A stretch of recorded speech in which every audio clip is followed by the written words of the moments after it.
ঈদ মোবারক সবাইকে। আজকে সবাইকে ঈদের শুভেচ্ছা জানিয়ে আমি শুরু করছি আজকের আমার এই ভিডিওটা। আম অনেকদিন পরে আমি হ্যাপি কারণ আমি সকালবেলা উঠে কফি খেতে পারতেছি।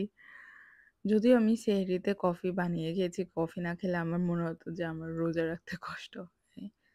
তারপরও সো আমি কফি বানাইছি। এই কফিটা আমাদের রিসেন্টলি ফেভারিট। আমি অনেক মজা করে কফি বানাই এবং বিভিন্ন ধরনের ফ্লেভার, বিভিন্ন ধরনের শেয়ার করি যাতে টেস্টটা এনহ্যান্স হয়। তো এইটা আমার আর আমার হাসব্যান্ডের রিসেন্টলি খুবই ফেভারিট চলতেছে। তারপর আমি একটু রেডি হয়ে নিলাম। আমি আগের থেকেই ময়েশ্চারাইজারটা ইউজ করে নিছি। অনেকে বলতে পারেন যে ময়েশ্চারাইজার মানে আমার অবস্থা এমনটা যে আমি ময়েশ্চারাইজার লাগাই না। আমি ময়েশ্চারাইজার রীতিমতো আমার স্কিনটাকে খাওয়াই। আম কারণ আমার স্কিনটা ড্রাই স্কিন, সো আমার অনেক বেশি ময়েশ্চারাইজার ইউজ করি এবং আমার ভালো লাগে।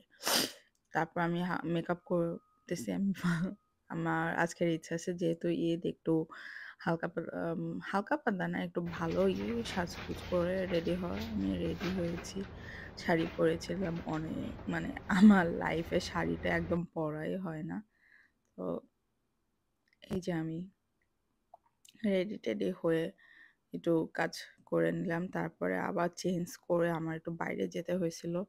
এত ঠান্ডায় শাড়ি পরে বাইরে যাওয়াটা আমার কেমন যেন একটু লাগলো। আর একটু আনকমফোর্টেবল ও ফিল করতেছিলাম। তো আমি বাইরে গিয়েছিলাম। আমার কিছু টুকিটাকি কেনাকাটা ছিল।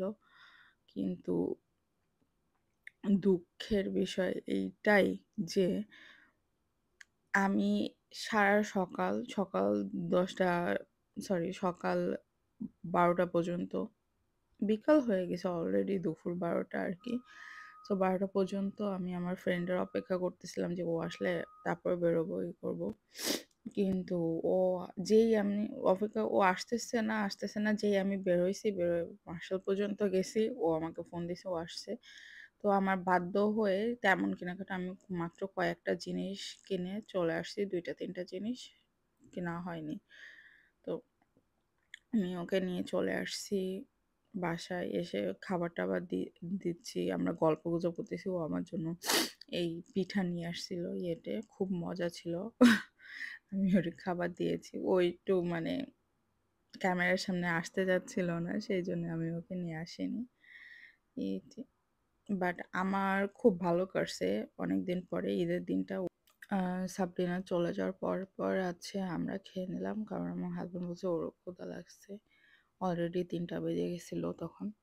তো আমরা খেয়ে নিলাম। অনেকদিন পরে খুব মজা করে খাবার খেয়েছি। খাবার খেয়ে ওঠার সাথে আমার কপালটা এমন যে আমার এখানে একটা বোন থাকে, বোন ফোন দিছিল।